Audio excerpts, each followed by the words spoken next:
Hi friends, this is Poonam Kashyap. Welcome to my channel history made simple. तो चलिए शुरू करते हैं आज का वीडियो। बट उससे पहले वीडियो को लाइक कर दीजिए, शेयर कर दीजिए और चैनल को अभी तक आपने सब्सक्राइब नहीं किया है तो सब्सक्राइब कर दीजिए और नोटिफिकेशन बेल ज़रूर दबाइए ताकि मेरी वीडियो की नोटिफिकेशन आपको मिल जाए। तो चलिए शुरू करते हैं आज का हमारा MCQ सीरीज़ और आई मीन टू से कंटिन्यू करते हैं उसे। चलिए देखते हैं आज का पहला सवाल क्या है। तो पहला ही सवाल हमारा कथन कारण से रिलेटेड आ गया। तो चलिए देख लेते हैं। कथन है, हड़प्पीय धर्म के एक लक्षण के रूप में मातृ देवी की पूजा हड़प्पा संस्कृति के सभी प्रमुख नगरों में प्रचलित थी। कारण, हड़प्पा और मोहनजोदड़ो से पक्की मिट्टी की स्त्री आकृतियां बड़ी संख्या में प्राप्त हुई हैं। ठीक है, तो इसका कूट देख लेते हैं क्या है। ए और आर दोनों सही है। आर ए की सही व्याख्या भी करता है। बी, ए तथा आर दोनों सही है परंतु आर ए की सही व्याख्या नहीं करता है। सी, ए सही है किंतु आर गलत है। और डी, ए गलत है किंतु आर सही है। तो फ्रेंड्स, इसका जो सही आंसर हो जाएगा वो होगा ऑप्शन नंबर ए। ए और आर दोनों सही है तथा आर ए की सही व्याख्या भी करता है, क्योंकि हड़प्पा सभ्यता से हमें मातृ देवी की मूर्तियां जो हैं वो प्राप्त हुई हैं।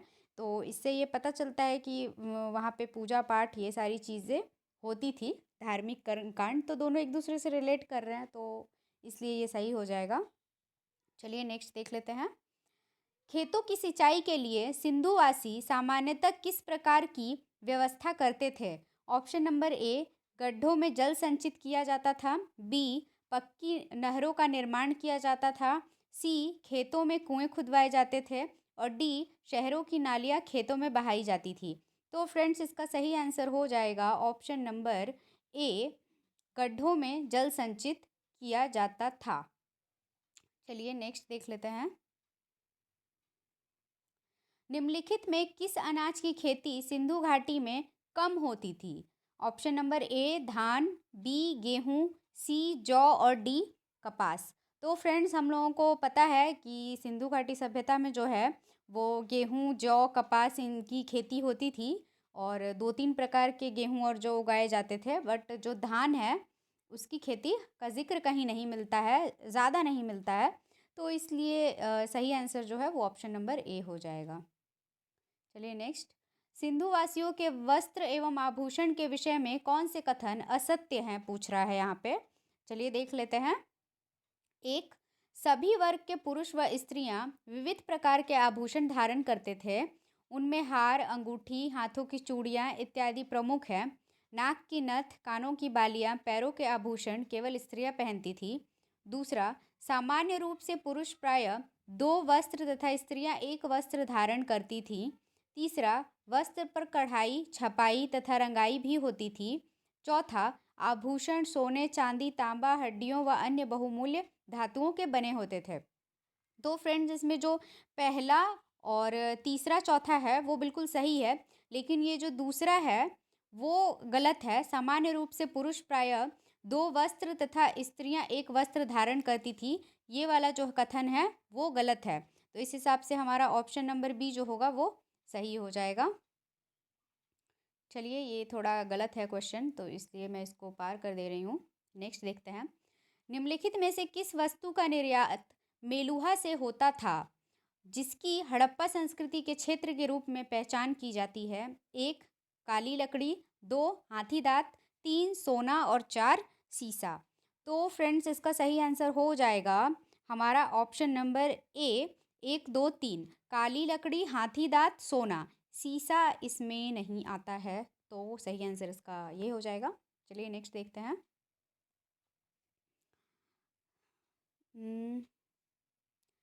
79। ओके। सिंधु घाटी में मिट्टी के बर्तन किस प्रकार बनाए जाते थे? ए, चाक पर। बी, बिना चाक के। सी, सांचे में ढालकर। और डी, मिट्टी के लोदे के को हाथ से बर्तन का रूप दिया जाता था। तो फ्रेंड्स, इसका सही आंसर हो जाएगा ऑप्शन नंबर ए, चाक पर। ठीक है, इसके साक्ष्य हमें मिले हैं, तो इसलिए ये हो गया। सिंधु घाटी के बर्तनों पर किस प्रकार के चित्र नहीं मिलते हैं? तो चलिए देखते हैं। ऑप्शन ए, ज्यामिति चित्र। बी, पशु पक्षियों के चित्र। सी शासकों के चित्र और डी प्राकृतिक दृश्यों के चित्र। तो फ्रेंड्स जो सिंधु घाटी के बर्तन हैं उस पे हमें ज्यामितीय चित्र भी मिलते हैं, पशु पक्षियों के चित्र भी मिलते हैं और प्राकृतिक दृश्यों के भी चित्र मिलते हैं। बट जो शासक वर्ग है इसका जिक्र मतलब इसका चित्र कहीं भी नहीं पाया जाता है, क्योंकि शासक बोल के सिंधु घाटी सभ्यता में था ही नहीं कोई। ठीक है, इसका साक्ष्य कहीं भी नहीं मिला है, तो इसलिए इसका सही आंसर जो होगा वो सी हो जाएगा। चलिए नेक्स्ट, तांबे की बनी इक्का गाड़ी कहाँ से मिली है? ए लोथल, बी मोहनजोदड़ो, सी चंद्रहुदड़ो और डी हड़प्पा। तो फ्रेंड्स इसका सही आंसर हो जाएगा ऑप्शन नंबर डी, हड़प्पा से मिला है। ये याद रखिएगा आप लोग, ये क्वेश्चंस पूछे जाते हैं कि कौन सी चीज़ कहाँ से प्राप्त हुई है, तो इसको याद रखना बहुत ज़रूरी है, इससे सीधे सीधे क्वेश्चंस आते हैं, तो आप लोग याद रखिए। सिंधु घाटी के किस स्थल से तांबे का बना कुत्ता मिला है? फ्रेंड्स देखिए फिर से वैसे ही क्वेश्चंस आ गए, तो चलिए देख लेते हैं। Option number A Lothal, B Surkotada, C Kot Diji और डी आमरी। तो फ्रेंड्स इसका सही आंसर हो जाएगा ऑप्शन नंबर ए लोथल। चलिए नेक्स्ट देखते हैं, किस धातु की बनी मोहरें सिंधु सभ्यता में नहीं मिली हैं? ए पत्थर, बी हाथी दांत, सी मिट्टी और डी टीन। तो फ्रेंड्स इसका जो सही आंसर होगा वो हो जाएगा ऑप्शन नंबर डी टीन।